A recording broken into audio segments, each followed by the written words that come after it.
Okay. Yeah. Lady Wolf Pack on a whole nother level. Savage as they come, gang of female rebel. We got the sharpest claws, we got the whitest teeth. We coming for your lunch, but we only bring the heat. Hey y'all, I'm Cassidy, the favorite daughter, obviously. And I'm Kim, her mom, her match, and the real reason she turned out halfway decent. Welcome to Mom's Favorite, the podcast where we laugh, vent, and overshare like it's our full-time job. Yeah. And we're coming straight to you from Austin, Texas, where the queso's hot, the opinions are hotter, and we don't sugarcoat a damn thing. Just think of us as Thelma and Louise, but only they're related and they have a podcast instead of a death wish.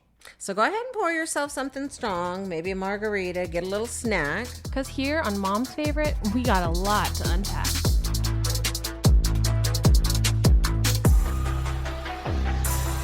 Well, MFers, I'm flying solo again today, and you can think of this as sort of a second installment of my Tales from a Former L&D Nurse episode that I did a couple weeks ago. Today's a little bit different though, because I'm not just telling stories, I'm going to be reacting and breaking down a episode from a TV show, specifically The Pitt, Season 1, Episode 11, because it is a birth scene. And now, since we're all about favorites around here, I have to admit that TV is one of my favorite things, especially medical dramas. Guilty pleasure. And any medical professional knows and will tell you that those shows are so wildly inaccurate. Grey's Anatomy, I'm looking at you. But The Pitt, honestly, it's the most accurate medical show I've ever seen. If you have not yet watched The Pitt, I highly, highly suggest it. It's on HBO. If you work in the medical field, you're not going to roll your eyes because, like I said, it's very accurate. And if you're not in the medical field, but you want to know what it's really like, you need to watch it too. It is great. It is almost perfect. All of it's pretty spot on between the abbreviations they use, the way they communicate with each other, the tests that they order. It's all pretty much perfect, except for the birth scene, of course. So today, I'm going to break down exactly what they got wrong, what they nailed, and how it would really go down in the real world. Let's scrub in. Nothing infuriates me more than watching a birth scene on TV or in movies, because it's always so wrong. I mean, they rarely get anything right. And that baffles me because the staff, production, cast members, there has got to be several women working on this that have delivered a baby. And so how can no one catch some of this crazy stuff that they get wrong? Like, for example, the fetal monitor being placed on the outside of the gown. I've seen that, not on The Pitt, just some other show. Or just crazy stuff like that. It is just wild.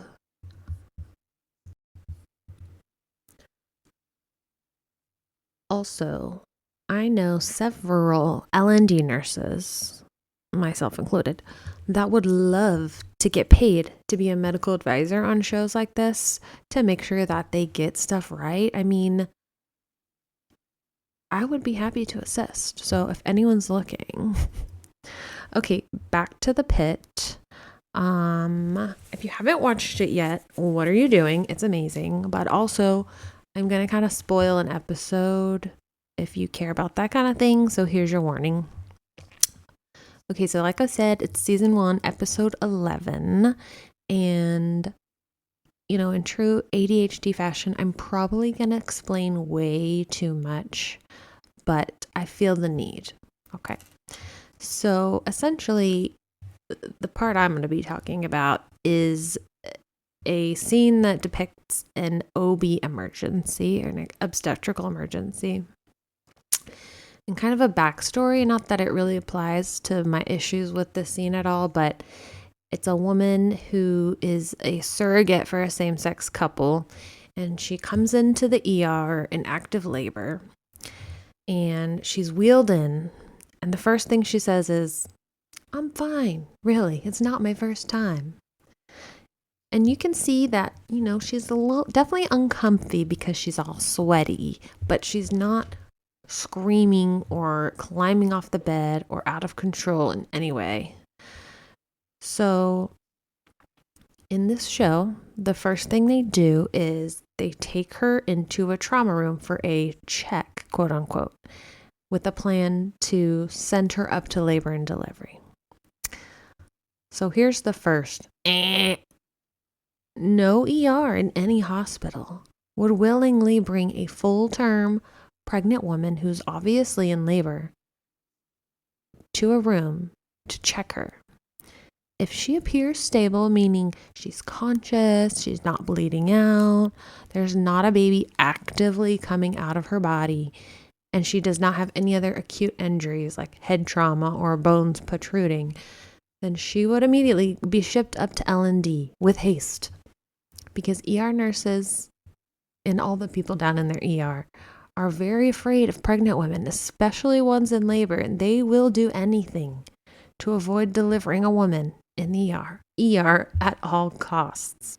And then they asked Dr. King, who I believe is a first-year resident, to check the patient. So she lifts up the blanket and sticks her head underneath. Stop. That killed me. And then they do show like a fake vagina with a baby head starting to show, which I will admit does look pretty believable, though they definitely could have used some more like mucus, blood. And then one of the doctors telling her not to push, which is silly. Because anyone who's had a baby unmedicated before knows that there's no not pushing. When it gets to a certain point, your body is going to just start pushing on its own. It is something called the fetal ejection reflex. And so whether you're ready or not, or the ER is ready or not, a baby's going to come if it's going to come. So then they offer this patient, well, we can try to ship you up to L&D, but you risk delivering in the ER. Or we could just deliver you right here in the ER. Again, never gonna happen. And then they say, call up to L&D and tell them this baby's coming now. Which, in the event of an imminent delivery that physically will not make it up to L&D, in the real world, they call an alert overhead on the intercom. And everyone's kind of trained on what to do in these scenarios. My hospital, we call it a code stork. And we even do drills. So like if they call a code stork, specific people know to go down to the ER. There's a big bag of supplies we grab.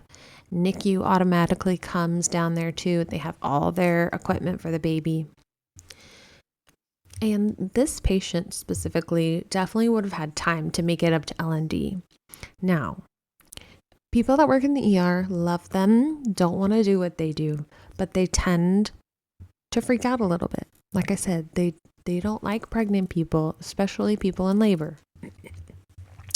And so a lot of times when a code stork is called, we run down to the ER with a couple of L&D nurses, an OB, NICU nurses, like I said, and a lot of the times the patient will be like only 6 centimeters or something, and then we'll take them upstairs and they'll not deliver for a couple of hours, but the ER nurses or ER resident will be like, she's about to deliver, just like a little bit panic mode, which is why this episode was so funny, because all these doctors were just willing to do everything they could to deliver this baby in the ER. So this is a bit of a sidebar. One time, a hospital that I worked at, a patient came into the ER and delivered her baby in the breezeway of the ER in front of the security desk. And this baby fell out of her basically while she was standing up, and the umbilical cord snapped and the baby hit the floor. And then the mom and baby were bleeding everywhere because the cord is supposed to be clamped on both sides, mom's side and baby side, before it's cut. And so these poor ER people were frantically trying to clamp the cord, and for obvious reasons, they were totally traumatized. And so, then every pregnant person, or could possibly be pregnant person, they would be like, immediately, no. Don't even come through the door. Just go upstairs. So yeah, they probably needed therapy after that. Okay, so back to the Pitt. Now that they've got her all tucked into the trauma room for her delivery, they have her start pushing, and the head delivers normally, but then she's continuing to push, and the baby's shoulders aren't coming out, which is indicative of something called a shoulder dystocia.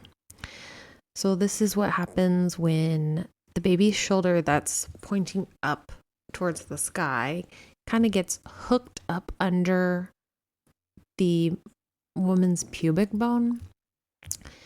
And so in this case, you cannot and should not continue to push, because you risk damage to the nerves in the baby's neck and arm, which can be permanent and quite debilitating. If you've ever heard something called Erb's palsy, that's what that is. And this can happen without a shoulder dystocia. It's just way more common in that scenario because of the excess stretching of those nerves. But in the show, the doctors do recognize it's a shoulder dystocia, and they mention something called a turtle sign, which it is a thing that does happen with shoulder dystocia, but they said it was happening at the wrong time, after the head was already out, and that happens before the head is out, like when they're crowning, but I digress.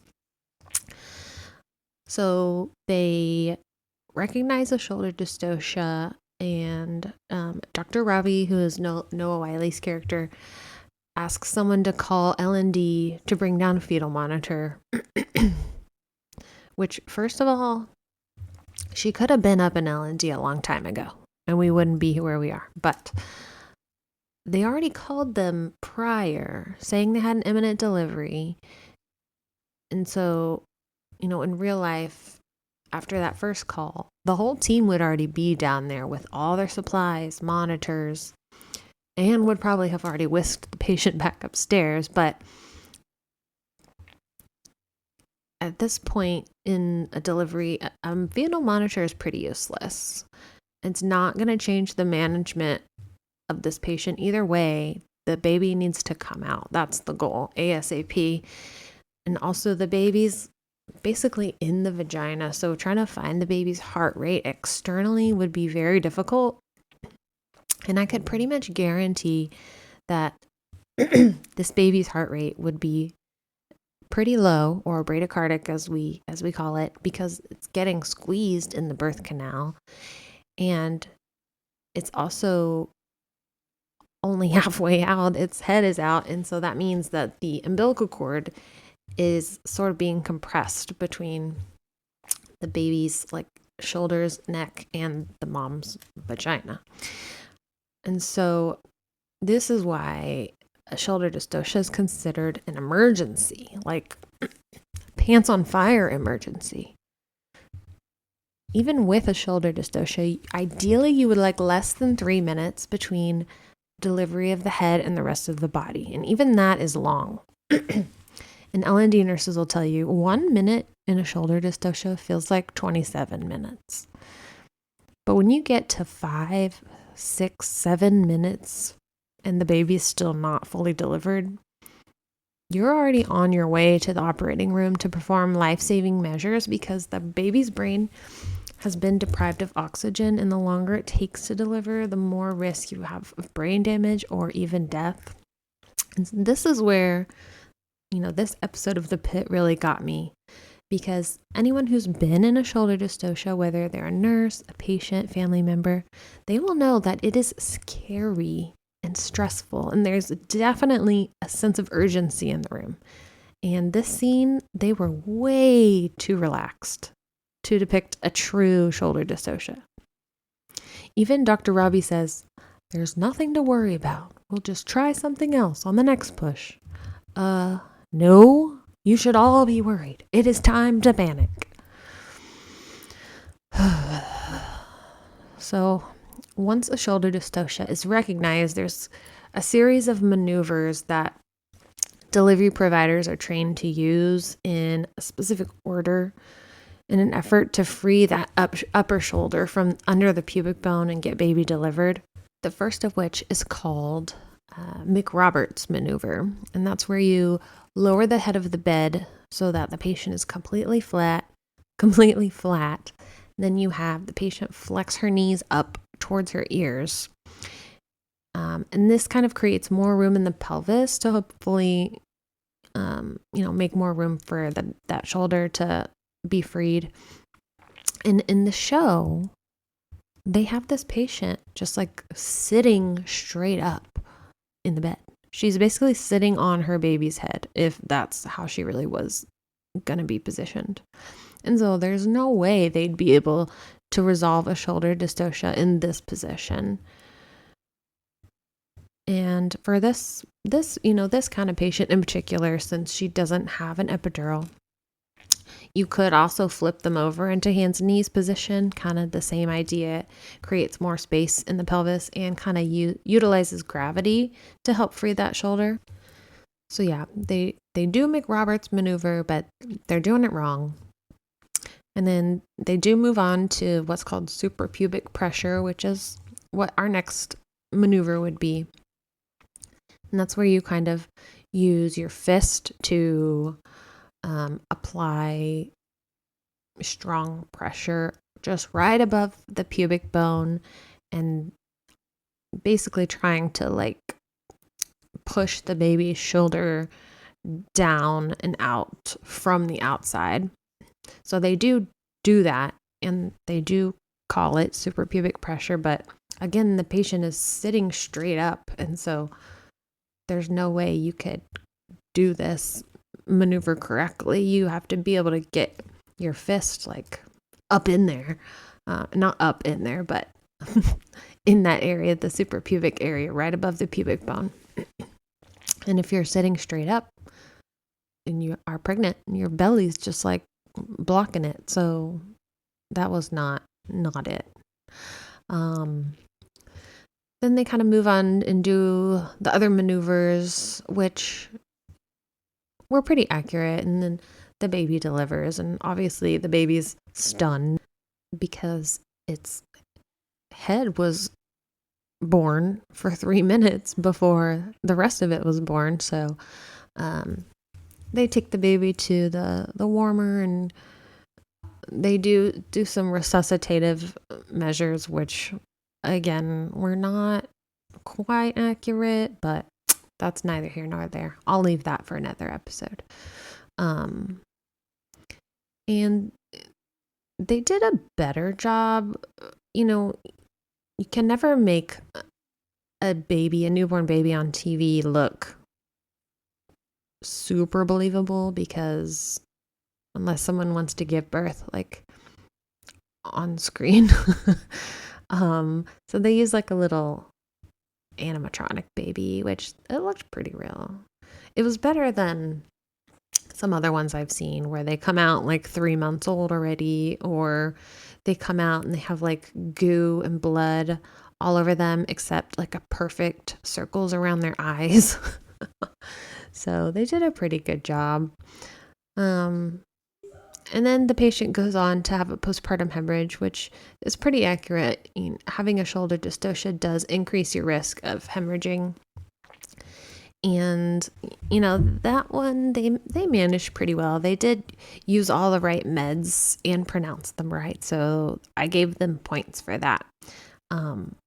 But the urgency that they had for the hemorrhage should have been the urgency that they had for the shoulder dystocia. It kind of should have been reversed. Shoulder dystocia is more pants on fire emergency, and hemorrhage is more urgent, but we have a lot of things we can do. And they did give the meds, but then they started talking about hysterectomy like way too soon. There was a lot more things that they could have done before moving on to that option, but they stopped the bleeding and everybody was fine. Yeah, blah, blah, blah, happy ending. But I will say, like, this whole time, this entire scene, nobody from L&D came down, except an OB came down way late. And the way they depicted this OB was horrendous. They made this OB look like a straight up idiot. And I'm kind of mad about that because OBs are super smart. They have to be. I mean, they manage pregnancies and everything during pregnancy, even if it's not pregnancy specific, because no other doctor is really comfortable treating pregnant patients. They technically have to think about two patients, the mom and the baby. And they're also surgeons, and these aren't simple surgeries. They're really complex abdominal surgeries. And so I think they should have given OBs way more credit than they did. I mean, this OB came down and like didn't do anything, just kind of stood there and was like, okay, I'm going to go back upstairs to postpartum. Like any OB can say that if, you're walking into a known 3-minute shoulder dystocia and postpartum hemorrhage, you're going to be like kicking people out of the way to get up in there and do your job. Because like in the show, they have this ER doctor, well, I think she's like a third-year resident, putting in a Bakri balloon, which is a balloon device they use for postpartum hemorrhage. And there's no way an ER doctor would know how / want to put in a Bakri balloon. And so it's just nuts to me that there was nobody from L&D up there, down there, or wherever they are. Nobody from L&D showed up. The OB was like completely useless. And all these doctors and residents in the ER just magically knew how to do all the L&D procedures and were like super willing and wanting to, which is just funny because like in real life, they call it a code stork or we come down for a delivery. Like the minute we get there, they're like, oh, thank God. And they like scatter like cockroaches. So yeah, that was not so accurate, but I do love the show and everything else is pretty great. I mean, as far as I know, I mean, I don't and never have worked in the ER. And so there's probably other things that were like not real life. But as far as I know, is all pretty accurate. And I know that they, some of the actors were like actual nurses and stuff. So that's really cool. And I'm happy that they, actually put in some effort to get it accurate. And I know Noah Wiley's mom was a nurse. So that was cool. When I learned that, I was like, oh. But I just thought it might be interesting to kind of talk about that episode, from the POV of an actual LND nurse. And if you guys like it, I could try to kind of make it a series where I watch different episodes from different shows or movies, birth scenes, and kind of break them down and talk about why they're totally bullshit or what kind of stuff they got right. And I also kind of hope that I could teach you guys a little something if you didn't already know. Teach you guys about, delivery and what's normal and what happens in an emergency and all that kind of fun stuff. But I really appreciate you guys joining me for this quick little episode today. And we will be back next week with more craziness. Thanks for hanging out with me. If you like this episode, please follow and leave a review, and go to our Instagram and give us all the hearts. We would love that. So until we meet again, MFers, go watch the Pitt. You will not be sorry. And message me or text me what you think after you watch it. And remember, the next time you see a birth scene on TV or in a movie, somewhere out there, an L&D nurse is yelling, "That's not how any of this works!" Later, bitches.